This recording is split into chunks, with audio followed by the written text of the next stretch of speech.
Off.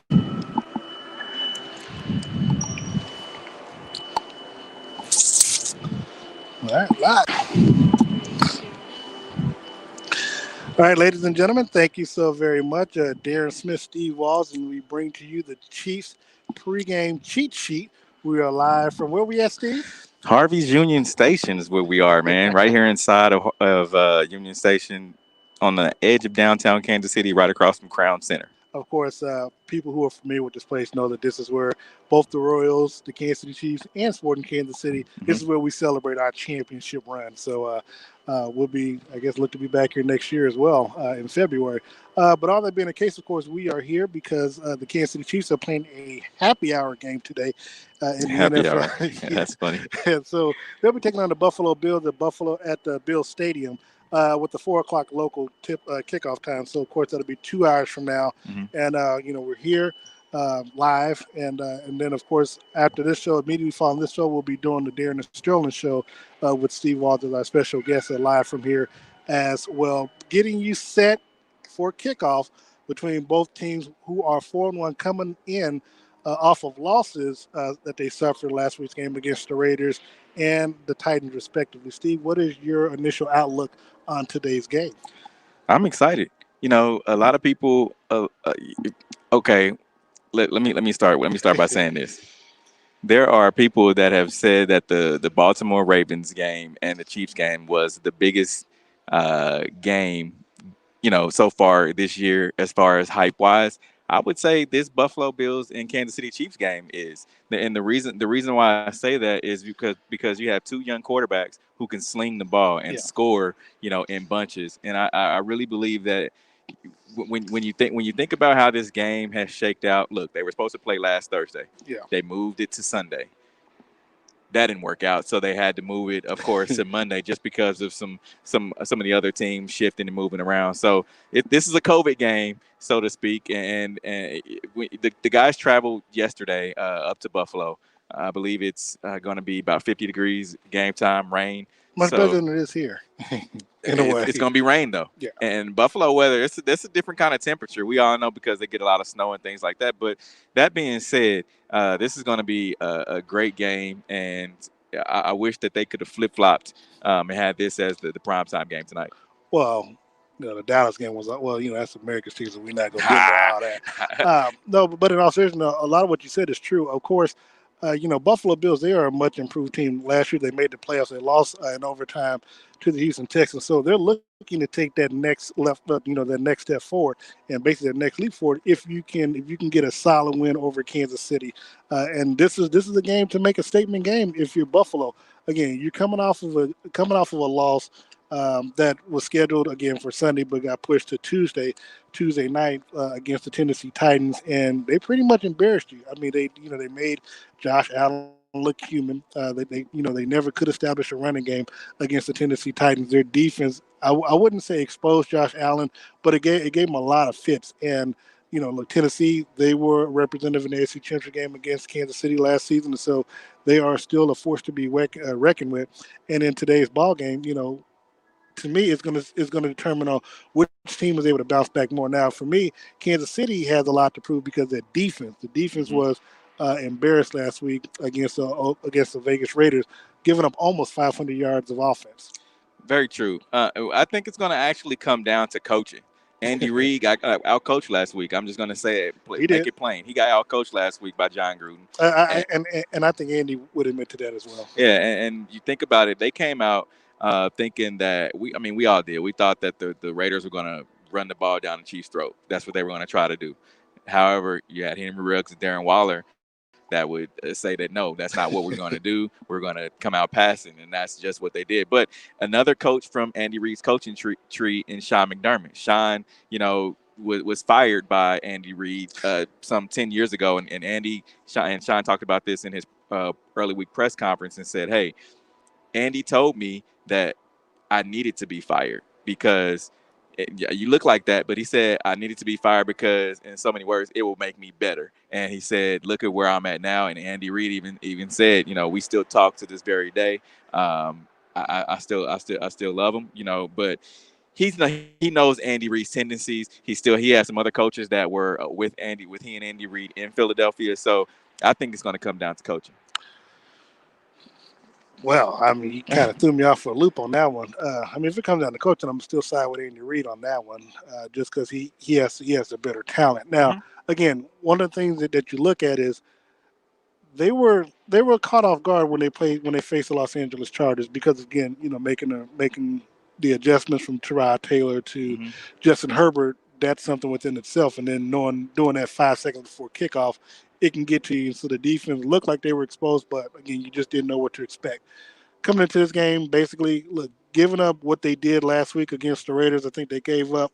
Looking at this, they gave up about 144 yards on the ground. Yep. You don't want to do that. Plus, they lost the battle of the turn. The time of possession. Now, the good thing is that the offense, even though they scored 32 points in Right. 24 minutes, the offense did not look like the offense that we're accustomed to seeing. And one of the things that we talked about, as I mentioned last week, is Patrick throwing a lot of passes that have been interceptable lately. And so hopefully within this week, he's kind of worked on that, the accuracy, because again, the line is already decimated with the loss of one of the linemen that they suffered in the first quarter. But if Patrick is going to have to run for his life again, he has to make sure that he's accurate and making sure that he's not throwing to receivers that are double or triple covered. We're on a Chiefs press conference, Yeah. Zoom calls each and every week, and I try to listen to a couple things. I try to listen to what Andy says earlier in the week, also what he says late in the week, and then I try to find a player that you know has something to say about the prior game. And that player that I listened to was Tyrann Mathieu. After the game, he Mm. said, this is a loss. We're a tough group. We have a tough bunch of guys, and within that tough group, I haven't felt like this in a long time. It's been a long time since we had a loss, even going back to last year. From winning the Super Bowl to the comeback wins against the Tennessee Titans, and even in the Super Bowl. But he said, "I haven't felt this way in a long time. This is a loss that we will use as a motivation tool." Andy also said that the group is tough. I had a chance to ask Andy about how the guys were in practice, the emotion in practice. And he said, "Hey, look, the guys practice well. They know what they need to do. They're adults. They're professionals. So we know what we need to do and go out here and get a win." Yeah, and I believe Steve Spagnuolo also said that this was their best week of practice that he's seen in 1.5 years. Now, again, I, I, I don't know if that's coach speak, if you're trying to hype or if you're trying to have them believe that, because I would like to think that the week of Super Bowl, you kind of would have some good practices Right. leading up to that game. But if that is the case, and Andy said that, that they do try to get better every day in practice, look, the question is going to be, where is the improvement going to come from on the defense side of the ball? To me, even though they gave up 144 yards rushing, this is a passing team. Josh Mhm. Allen is looking to swing the ball. They gave up, I think, about 300 and I forget what it was in the air, but it was a lot. They gave up a lot of passing yards in the air, 346 yards in the air. So that's nothing. That's not good, and they can easily get 40 points against the Kansas City Chiefs in this defense if they haven't made the improvements. Now, I don't know whether or not Travarius will. We don't have the inactive list just yet, but hopefully, his hand is feeling a little bit better. I know it's still broke, but maybe a little bit better for him. And of course, we should be able to see a lot more of Rashad Breeland since since he played well. I thought he played well in last week's game. And here's the thing about the defense: the games that they've played well, they've been the aggressor, right? They've attacked offenses and they made offenses do stupid things, right? I Yeah. mean, they create turnovers. You have Frank Clark and also Chris Jones who are coming off the edge and they make quarterbacks rush. That means it creates turnovers on the backside. You have a guy like Juan Thornhill, of course, the honey badger out there that's roaming around. Also, Bashad Breeland. Bashad Breeland had his first game back from suspension. He went out and had a interception. Of course, it was one of those user picks, is what I call him, like he's playing Madden. But I think that they need to go out and definitely be aggressive. Don't worry about getting beat because that's what I think they went into the game last week, worrying about the run and also worried about getting beat because Henry Ruggs is like a Tyreek Hill. But also Tyrann Mathieu kind of threw a little shade in the Chiefs press after the presser after the game, and he said, "Hey, we go against 4-2 guys all the time. I don't know how many 4-2 guys are in the league, but I think going up against Tyreek Hill in in training camp each and every day kind of helped them with that, but they still didn't want to get beat over the top." Well, I understand that, but if I'm Tyron Matthews, that was the worst game I played against the Chiefs. Last thing I'm doing is coming into it's going to be coming into a ball game talking mess coming out of the game. Right. We just got an L handed to us. Look, last week's game was the first in Patrick's career where he lost by more than 7 points with an 8 points loss to the Las Vegas Raiders. Now, if I'm Patrick, looking for a way to bounce back, and but the person that's going to have the spotlight on him tonight, unbeknownst to him, is going to be our running back Clyde Edwards-Helaire. Of course, unless you've been living under a rock, we reported last week that Le'Veon Bell is coming to Kansas City. He's been signed by the Kansas City Chiefs. I believe it's a 1-year deal, 1.169 million, 690,000 base salary, million with the incentives that he's able to make. But of course, he can't play in this game because of the COVID protocols. You have to sit out 5 days. Mm-hmm. Um, but if you're Clyde, this is the last chance, really, at least for this season, that you get a chance to showcase you as the starter. Because when Le'Veon, now, he may start next week, but Le'Veon coming in, he's not coming in to sit on the Oh, of bench, course not. and he is an every down back. As I was telling some people over the weekend, is that the difference between Clyde and this gentleman here, Andy knows what he can do because he was on the Pittsburgh team that beat Kansas City at Mm-hmm. Arrowhead when they won 18-16. Plus, he's a legit every down back. When the games get tight later on this year, especially when the weather gets cold, he's going to be the one that gets the call and not Clyde Edwards-Helaire. So today's the last big day, in my opinion, for him to put up some good numbers and to show what you can do before Le'Veon shows up in the locker room on Monday. It's I'm funny. sorry, Tuesday. It's funny that you mentioned that, the reason I say that is because, uh, when you're looking at running back room, they really don't have a leader, so to speak. They don't have that mentor, as you would have seen last year with Damian Williams and also Shady LaShawn McCoy. So they're all really really young. Uh, Daryl's in his third year. You have you Darwin. have Darwin's in his second season, and then you have the rookie Clyde Edwards-Helaire, who's just fresh out of college, and he's thrown into the fire. So you know there's going to be some thoughts of guys moving down on the depth chart. But you have a guy like Eric Bieniemy, who what was a leader on his team in San Diego, and had a young guy come in and try to replace him.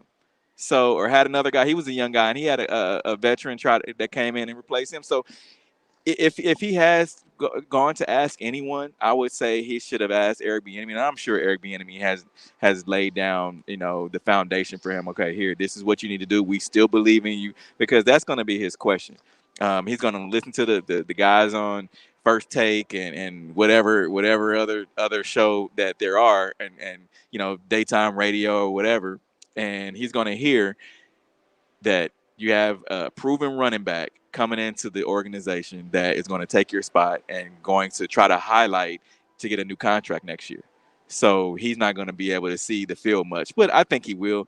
He's getting the ball about 90% of the time, even in the passing game. But it's going to probably go down to 30. I would say, you think 30? I don't know. I don't know if it'll be 30. I would say he'll still see 45 to 50% of the catches. I mean, not the catches, but the runs. He'll still see the ball about 50% of the time. This is just my opinion. Not that I've heard or heard anything, but it's just Right. my opinion.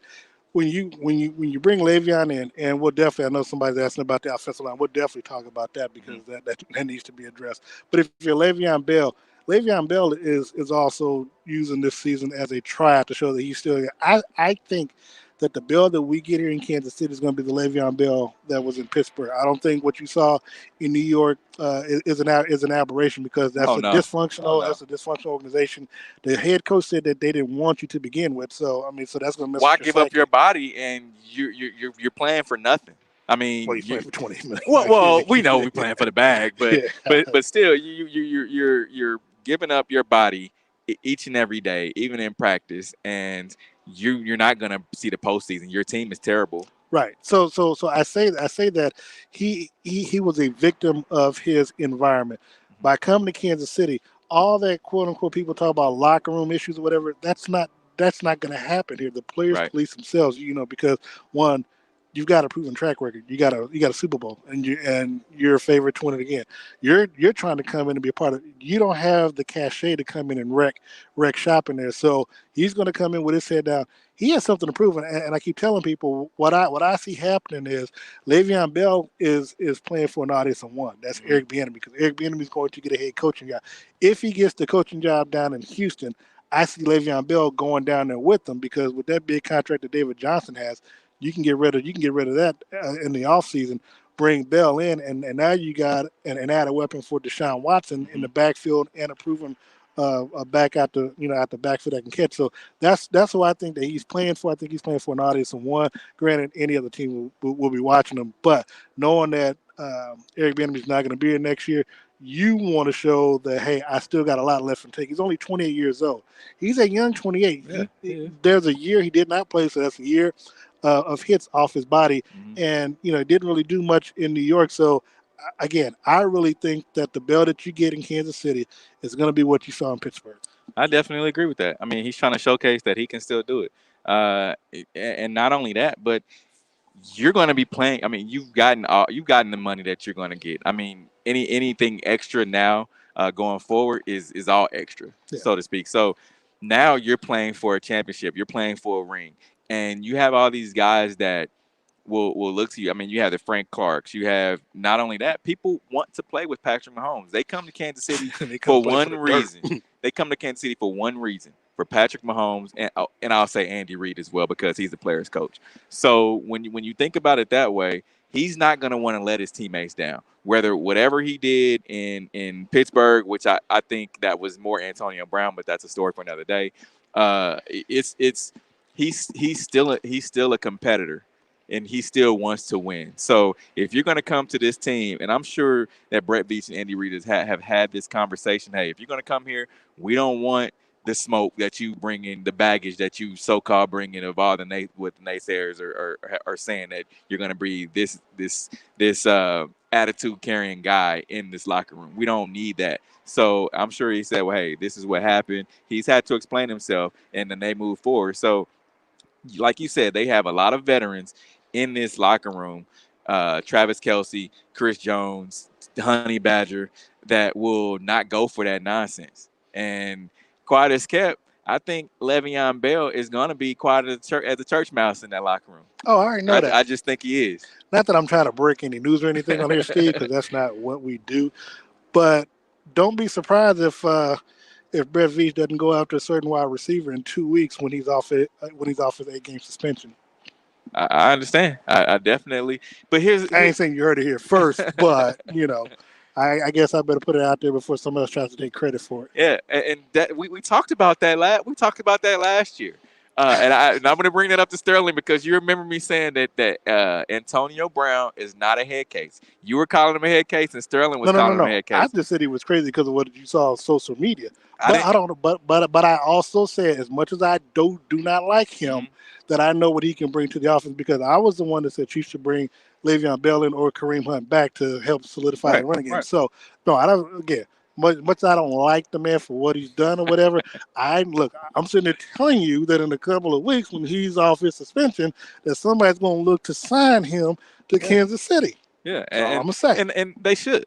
Here, you're gonna be able to get a player for pennies on the dollar, which is what they got Le'Veon Bell for.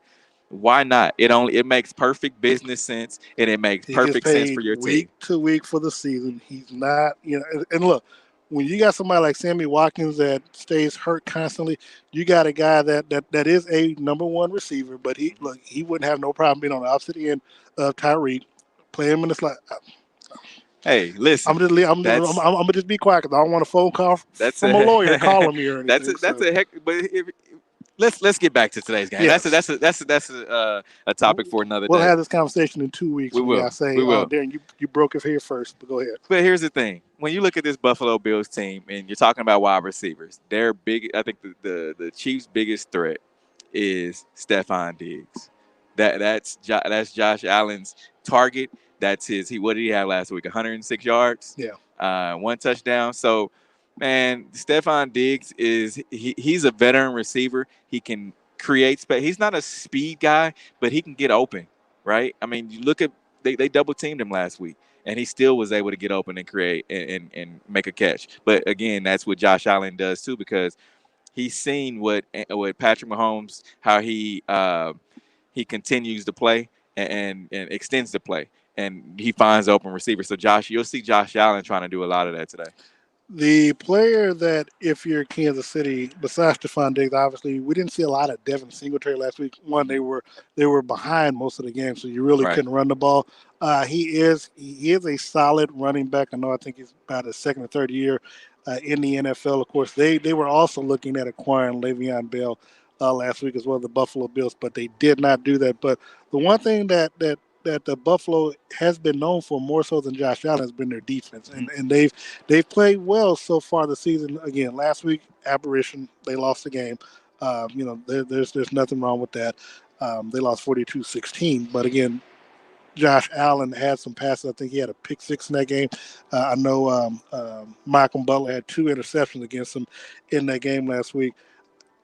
What is their defensive front line going to do to the Chiefs' Kansas City offensive line, especially knowing how injury riddled they've been this season? Mitchell Schwartz has been taken to the woodshed a lot of times this season, which is amazing. When he talks about not making All Pro and Pro Bowl, like, well, you get abused like that, you're not going to do that. But what are you expecting at the line of scrimmage between these two teams? First of all, I want to remind everyone that's tuning in. This is a Chiefs cheat sheet with Steve Walls and Darren Smith. We're right here inside of Union Station, Harvey's. We're at the top deck of Harvey's. If you don't know where we are, come down. They're open. You can grab a bite to eat. We appreciate everyone from Union Station allowing us and Harvey's allowing us to be down here. But to answer your question, I think the Chiefs offensive line, they haven't really played that well. And I've been saying this, nothing to write home about. The week 1, you had Kelechi Osemele, who played phenomenal, right? It was a great pickup in the offseason. Well, he's not playing now. Of course, he tore 2 tendons in both knees, so he's out for the foreseeable future. And this offensive line, they're going to have to step up because you don't want this. Look, it's a copycat league. every team is going to try to do what the Chargers did. They're going to try to do what the Ravens try to do, and then also try to do what the Raiders were able to do last week. They're going to try to push up the middle and get towards Patrick. However, you don't want Patrick to what we talked about before, extend the play, right? So they're gonna try to get after Patrick today, and also on their back end, you have a guy like Josh Norman, who's a proven veteran who likes to come up and is a ball hawk like a Marcus Peters, like a what's my guy last week? Jeez, 24. Henry, Hit like Henry. I he mean, ain't gonna want that smoke today. I mean, but he's a guy that you definitely have to keep an eye on in the secondary. Yeah, I was you mentioned Josh Norman. That's made a highlight reel in in the worst way possible last week against the Tennessee Titans. That's eh, but see, he hasn't been the Josh Norman from not even Washington Redskins. I think from his Carolina days. So Right, right, right. this is not the same defender that's going to get the type of respect that you would think an offensive, a wide receiver would be due to him. Again, I don't know if they have the personnel that can go, that can go one on one with Tariq. I don't know how. Nobody does. Well, yeah, yeah. But I am interested to see how the play without Sammy Watkins. I know we've talked about it at nauseum. I know doing the presses and stuff like that with how important he is and what the stats show. Mm-hmm. But look, we get a chance to talk to players from time to time, and this is an opportunity, and he's kind of been called to the carpet for McCole Hardman to step up. And in a way, Demarcus Robinson as well. I know sometimes players feel like they just don't get enough opportunity because Patrick is so good at passing the ball around, getting everybody involved, that the receivers really can't put up, quote unquote, fantasy numbers or big numbers, for some of us gamblers here to actually make some winners off of them. But the team still wins. Now, again, today, because of what happened last week, it's really hard to see who has the most to prove right now, and who has the most to show that last week was just an aberration. Again, Kansas City scored 32, and they probably could have scored more had Patrick just been a little bit more accurate. But for them to score 32 points, and we know what they can do. They scored 32 points in 24 minutes of play. So time of possession for the Chiefs is not really as important than just maximizing the opportunities that you have when you get it. And they left points on the board because they had two flags where two touchdowns were called back. Yeah, well, the first drive of the game was. Yeah, well, and that's the other thing. I'm glad you mentioned. That's the other thing that Kansas City has to be concerned with is the penalties. Because I think last week against the Raiders was, the Chiefs looked like the Raiders with all the flags that they were getting in last week's game. I know it's just, yeah. Now that I think about it, Kansas City has a lot to improve on from last week to this week. It's not as bad as you think. I mean, a lot of people want to hear the panic button. These guys. Well, I ain't the panic button because I expected to win. I had them going 19-0, but I'm just saying. But they lose one game, and it's like, do they have to change up everything? Do they have to go back to the drawing board? I don't think they really do. It's like they got to clean some things up. Right. And the penalties are just, I mean, a holding. That Tyreek bomb was a great catch. Yeah, I mean, it should have been pass interference on the defense. That never should have been called back. Right, and you see that they understand that they can't come out and just take their time and try to pick the teams apart. They have to definitely come out and score each and every time. They have to be aggressive, and I think they understand that because they've started behind in a lot of their games that they've won. Even looking back to last year, and that was one of my questions to Eric Bieniemy. How do you keep these guys from being complacent because they know they have that Ferrari that's sitting there in idle mode and can go off at any time, right? You just have to make sure that you come out and put your foot on the gas and take off, and that's what they tried to show last week. But I've always said that, because they always find themselves because they always generally start on defense. They always find themselves trailing 3-0, 6-0, 7-0, what have you. Again, for me, I told you, they kept dancing with the devil one too many times, and it bit them, and he left them out there on the dance floor by themselves. They can't afford it. Again, you have the offense, and the players themselves know that they can score 40, 50 points a game. but you also don't want to, but you also don't want to put yourself in a situation. And here's the thing: every team, and we talked about it, the Raiders included, they draft to go up against the Chiefs. They're drafting now. People are drafting, and they're putting their game plans ahead. You are their Super Bowl now. If you're a Kansas City and you don't expect to get people's best punch when they get out there on the field against you, because you're everybody's trying to knock the crown off the king. Mm-hmm. And look, last week was no different. The Raiders did it. They took a victory lap around Arrowhead Stadium in their buses. You know, That's so Raider like though. I mean, you I mean think that's about it. That's just but some look, stuff. Who thinks of doing a mess that's like their that? Super Bowl. That's what they do. I mean that I can't. Look. When you and I go to Vegas next month, we might do something. I can't I'm even. not. I can't. I can't even. You have fun with that. I'm not. Yeah, you know what I'm saying? I mean, we'll do some stuff up there to the Raiders fan base. But all that being said, though, you're going to get each team's best punch when they get out there on the field. And so the question is, how are you going to react when they punch them out? Yeah. Here's the thing, man. Everyone wants to say, like I said, these guys need to go back to the drawing board. They don't. They're going to continue to do what you do. They got you to this point. Well, that And, defense got to figure out how to not get 500 yards thrown on them or put and, on them. and here's the thing about it. Josh Allen is going to want a Patrick Mahomes deal. Now, I'm not saying that he's as good as Patrick Mahomes. I'm not saying he's even in that atmosphere, right? But he's going to want to show, hey, I have this on my resume. The time we played Patrick Mahomes, I went mano a mano and I beat him. That's what he wants to show. You look at Tom Brady and Aaron Rodgers last night, right? Aaron Rodgers, Tom Brady is not going to let Aaron Rodgers get into that conversation about, oh, well, I think he's, how people say, even though Tom Brady is the best quarterback of all time, arguably, right? There'll be some people that are out there to say, oh, Aaron Rodgers just beat him and blah, blah, blah. And I'm like, no. Tom Brady is who Tom Brady is, but Tom Brady understood that and he went out and did what he needed to do yesterday. I mean, I don't disagree with you on that. Let's take a quick timeout right quick, and then we'll come right back. You are watching the Chiefs Cheat Sheet with Mr. Steve Walls and Darren Smith. We are live from Harvey's at Union Station. We'll be right back after this timeout.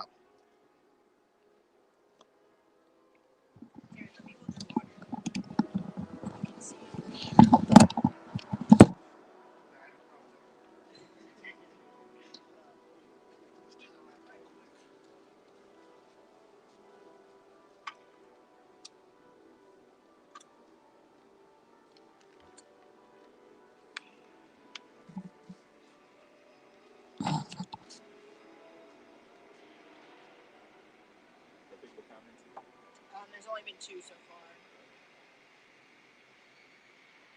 about y'all suits, so maybe you can shout it out. What's that? They're about you guys' suits. So.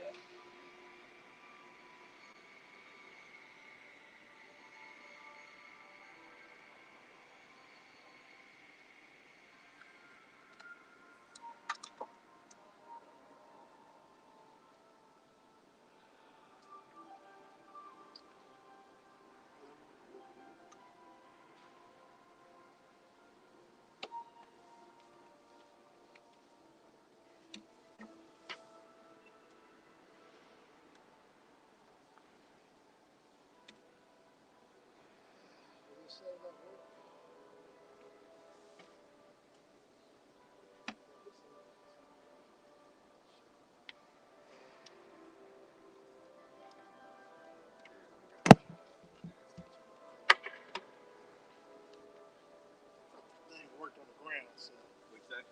I thought this thing was going to work on the ground.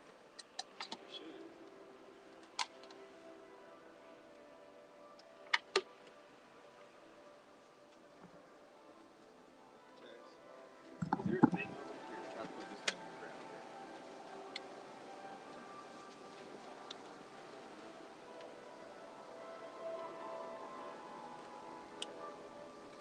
Is it on?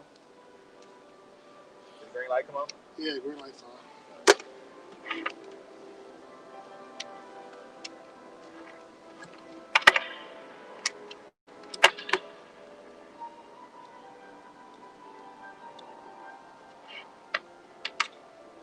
Test 1, 2. You hear me, Sterling? I can hear you. Lou. I was not supposed to hear him. It's like I can hear you. I can hear your voice. All right. All right, we are back. All right, we're back here on the Chief Cheat Sheet with Steve Walls and Darren Smith, live from Harvey's at Union Station. Of course, this is the home of the championship rallies with the Royals, Chiefs, and Sporting Kansas City. And I think we'll be back here again next year if my predictions hold true. I'm sorry. Well, I guess your prediction too. You predicted the Chiefs and New Orleans in the Super Bowl. I did. I still have it. I'm not gonna jump ship just yet. Okay. I got I got Chiefs and Bucks, so Mm, I'm looking real good right now, okay. especially after that win yesterday. But look, looking back in this game, special teams, we didn't really have to worry much about Harrison Butker last week. I think he was perfect in last week's game Mhm. against the Las Vegas Raiders. How much is special teams going to be at play tonight? Wow. I really believe field position is going to be key. We talked to Tommy Townsend earlier this week. He talked about some of the difficulties he's had with not punting the ball into the end zone. He said it's a bit different game from college down being professional. He said he's been working a lot on placing it in between the goal line and the 20 yard line. So I think field position is going to be huge. When you look at special teams, I really believe McCole Hardman has to make a play. You look at some of these other teams. Sometimes, you have to go against what your coach is saying um, to make that big play. I mean, people would expect him to if it's kicked into the end zone, he catches it, take a kneel. They're going to start bring the ball out at their own 20 yard line. So I think Mecole Hardman making a play will energize his team. Right? You sometimes you just got to bet on yourself. You know what? Speaking about best special teams, one player that I don't know if we're going to see again, and I know we talked a little bit about it earlier with Le'Veon Bell, and I asked that question to Eric Bieniemy is Darwin Thompson. I don't know if we've seen the last of Darwin Thompson, at least running the football, and I don't know if he's been on special teams since the Baltimore Ravens game. Perhaps he's still on kickoff. Um, but if that's the case, look, I don't know what I don't know what role he's going to play. I did ask Bieniemy, because if you're a running back like him, and I know he didn't want to touch on it about Le'Veon, but if you know that you got this guy coming in and you're not getting any playing time after the last 2 weeks after your fumble, doesn't really look real good for him right now. I don't know if he's going to end up on the practice squad or could be, I mean, I don't know. I don't know. That's just to say that I'm interested to see whether or not he gets any action in tonight's game. It's hard to say. I think Darrell Williams, he hasn't made any mistakes, but he hasn't been great either. Yeah, I mean, I'm looking at Yeah, the stats here. Patrick is your second leading rusher. That's not good at all. yeah, and I And really Tyreek is third. I mean you being moved further and further down the depth chart, and coming into we had this conversation coming into the game one, week one, would Darwin Thompson be ahead of Darwin Williams? I mean Darrell Williams, sorry, so. He's that fumble was crucial. I mean, once you have the coaches that kind of I don't want to say they've given up on him, but now they question whether he's capable of doing his job. Once you have that happen, I really don't think there's any coming back from it. You have to show if you get another opportunity, you have to make something happen and make a play and not fumble the ball. At least he got a Super Bowl title out of it. But nothing Two else. bowl ring. Yeah, Super Bowl ring. Andy Reid is 5-3 against the Buffalo Bills. Sean McDermott has only won one game against the Kansas City Chiefs. I'm not sure if it was. I think it was with Buffalo, but he has won a game against the Chiefs here. Both teams pass for well, both teams do over 400 yards of offense in the game on average. Again, Patrick is, I believe he's third in the league in passing. I think he's behind Josh Allen as well as I think Russell Wilson. Well, that would have been before the bye week of this week. So I know Patrick is in that top three, and I believe Josh Allen is number one and number two. Again, I know it kind of boils down to the quarterback duels, but what's going to be the X factor in tonight's game? I really believe it's going to be the play of Patrick Mahomes. I mean that's not saying much, right? I mean because he can go off at any time, but he we haven't really seen the Patrick Mahomes. I mean we've seen the shovel pass, but the great plays that he's made that made him a household name. You know the left-handed pass, the no looks. We haven't really seen that this year. But see, but all that was 2018 when he was becoming a starter, and people didn't really quote unquote have film on him minus that We Denver saw we game. saw it last year too. We saw it a lot last year, and we haven't seen those. We've seen a couple of throws, but it just doesn't seem like they're having fun right now. If I can just say that they're not normally they're not Kind of having hard to have fun when you lose, but right. I mean, but the thing about it is to win, and don't get me wrong, people. I know you're like, well, they only lost one game. I know I said that, but they need to have fun in order to win. Those plays, I mean, the throw to Tyreek, the that's the creativity that comes from Eric and Andy drawing up plays that puts the players in position there it against the is. defense, There it and is. that's something that that's something for good or for bad, for good or for worse. They haven't done the last. I mean, there was I was at the game last week. There was really no creativity. Once again, we have the penalties and they kind of negates the plays and it pulls you back. That does something because a lot of that stuff was mental. Hmm. The penalties that they had were mental penalties that cost them big in that game. If those don't happen, we're having a totally different conversation. We're talking about a team that be looking to go for win number 15 versus in a row versus coming off of a loss. And I still think last week, and you really can't do much about it. It's COVID, right? But when you're on a run and you're trying to make a comeback, the crowd plays a huge part in that. I mean, you're able. Of course, there were seven, 15,000 people out there last week, Yeah, something like that. So the crowd is going to play a huge part, and I believe there's going to be no crowd in Buffalo. no, I no don't. crowd. Yeah. So because of New York, so I really think that it's going to be Patrick Mahomes that's going to have to lead his team to victory. I don't think the Chiefs are going to win this game. Huh? I really don't. I think Josh Allen has write it down.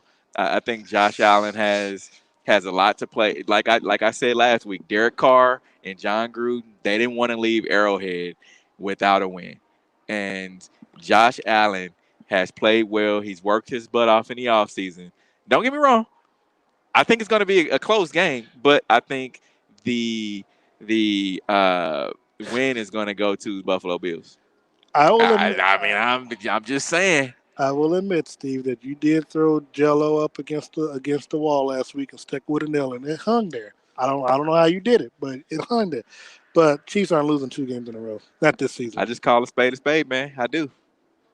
Sometimes I'm not just going out on a limb. I'm just from what I've seen last week and what I've seen, the Bills do last week against the Tennessee Titans, and the way I saw that the defense has played and the way I saw that this offense has played, it just doesn't sit right. So wait a second. So you're saying that the Chiefs had 8 days to lick their wounds. The Bills only had 5. Mm-hmm. But you think the Bills are going to make enough adjustments that Kansas City couldn't make by what, an hour and 20 minutes from now? I said it.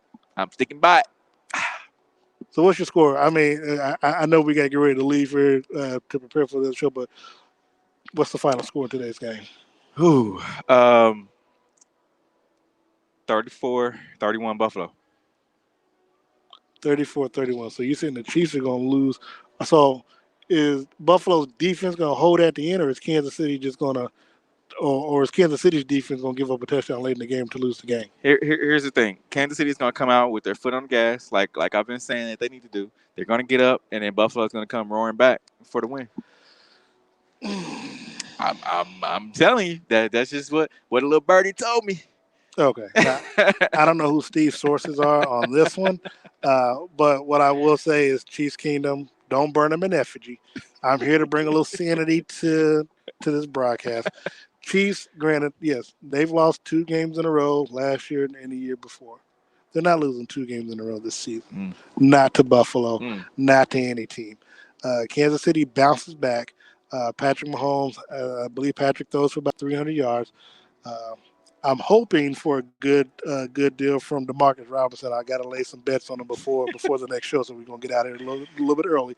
But I expect Clyde to have about 60 yards rushing today. Look, he reached the writing on the wall. I mean, he knows he's the feature of the franchise, but we know that Le'Veon is going to be the bell cow going further this season. You really. So Yeah, you think Patrick Mahomes is going to? You said how many yards? 300. Okay. Okay. Okay, But listen, listen, listen. I didn't want you to be The disrespectful offense, now. the offense hasn't. No, I didn't say 450 yards. I said 300. the offense hasn't played well. The offense hasn't played well uh, when Sammy Watkins hasn't been on the field. When Sammy Watkins has been injured, the offense hasn't played well. Well, hell, I mean, you can suit Sam and put him out there on the field. Just say he's on the field. I mean, if he's not contributing, I mean, they Patrick passed for 333 yards last week. So 300, I think he can get that in the sleep. I say all that to say Kansas City wins today's ball game. I forgot what I said the score was going to be on 107, but at the end of the day, Kansas City wins the ball game. I think I got them winning 35-30, something like that. But I think it's going to be a shootout. I think it's going to be a ball game. It's going to be a good ball game, good happy hour game. But Kansas City wins. They go to 5-1. Here's the other key. Here's the other key. Just like Kansas City in their matchup against Baltimore, people want to AFC Championship game. People are kind of talking about Buffalo in the same manner. This team is next up on the list. If you're Kansas City, you squash those hopes right off the bat, You have to. and you squash just You like they have did to. Yeah, you do. just like they did Baltimore. Now Baltimore has doubts sowed in. You do the same thing to Buffalo, to where again, if I'm Kansas City, the team I look out for at the end of the AFC Championship game right now is Pittsburgh, because one, we don't face them. We don't face Pittsburgh this season Mm, unless it be in the playoffs. So mm. the teams that you would normally face or that were in the playoffs last year that you're going to face again this year, you beat them. So seeds of doubt go in their mind. That's what they're going to do against Buffalo today. Hmm. I mean that's a great point. I mean, but here's the thing: this team isn't looking at the Buffalo Bills like they're the Baltimore Ravens. They're No, no, just no. not. They don't have to, but I'm saying, but the media puts them up there like that, like this whole Josh Allen, Patrick Duel. Right. Patrick ain't got to say nothing. You have to. I mean, he He, has to go out and play. I said that he no, has to go out and play well. I he has to go definitely out. agree. He has to go out and play, but he's gonna do the old attitude. He ain't got to say nothing. He'll just let the fool open up his mouth and remove all doubt. So Josh can do all the talk about throwing 85 yards. Patrick is gonna go in there, get the win, call it a day, get ready for Denver. And here's the thing too: Andy Reid will put his players in the position. He'll put his players in that position where they're able to showcase and leave that doubt. Showcase their talents and do what they do well. He did it for Travis Kelce. He does it with Tyreek Hill. I think he's gonna do it with Patrick Mahomes. But here's the thing: I still think they're gonna lose. But Patrick's gonna play well. All right, so you can find Steven at Steve Walls KC, and burn him in effigy for this Please, blasphemy that he's hey, doing. at me. You can come get this. You can come get this smoke if you want to. Steve, before we get out of here, and we'll be right back at the top of the hour for Darren and Sterling on 95.7 and 15:10 a.m. Steve, who are you wearing today? I'm wearing Halls. So I've partnered with Halls, and I really am blessed to say that we have started a new partnership. So Halls, for their store for men, is right inside of Crown Center. So go over there, check out a lot of their styles for men, and talk to my guy Lawrence over in the bridge, and you can find a lot of their style experts, and you're able to get a look as what I have on today. All right, and of course, you know me, I'm wearing Mr. Todd White, Todd's Clothier and Tailor Shop, who will be opening up two new stores, one in Ward Parkway next month, and then the other down in the Southwest Corridor in December. So, Steve, you're looking good. Of course, we are obviously the best dressed radio personalities, and I would just have to say the country, Steve. I mean, I can't, it is what it is. But you look nice, man, Thanks, and you too, man. congratulations Thank you. on the partnership, long overdue. Because I know Dylan was doing you last year, so to be able to bounce there. So appreciate. Hey, good looking out for him. I saw the commercial you did. It was okay, Appreciate it. okay. I Appreciate it. see you, Steve. So now when Todd opens up, so I'm gonna need you to run the camera behind me, make me look good too. But stay with us. We'll be back at the top of the hour.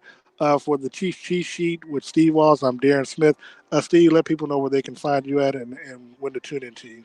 We talked about that. So if you want this smoke, no, it's all jokes. I really appreciate everybody who tunes in each and every week for the Chiefs cheat sheet. But you can catch me at Steve Walls KC on all social media platforms. Also at the W Show KC. And I want to shout out Jazz too, Jasmine Palmer. She always hooks up our board for us She and makes it sound good. makes it sound great. So you She can makes it look good on camera too. I don't know where her ad is, but you can find her on all social media. Jasmine Palmer. She's also a co-host on the W Show as well.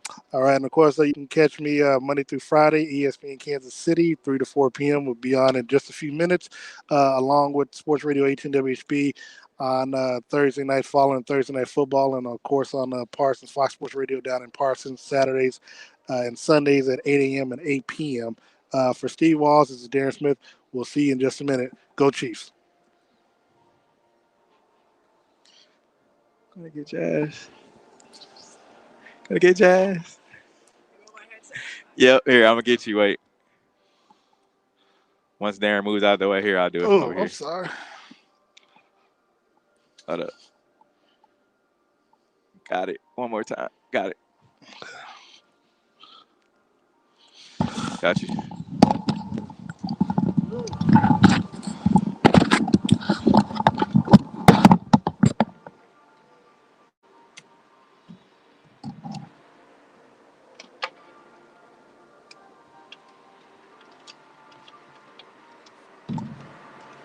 How much time we got? 10 minutes. In broadcast? Yeah.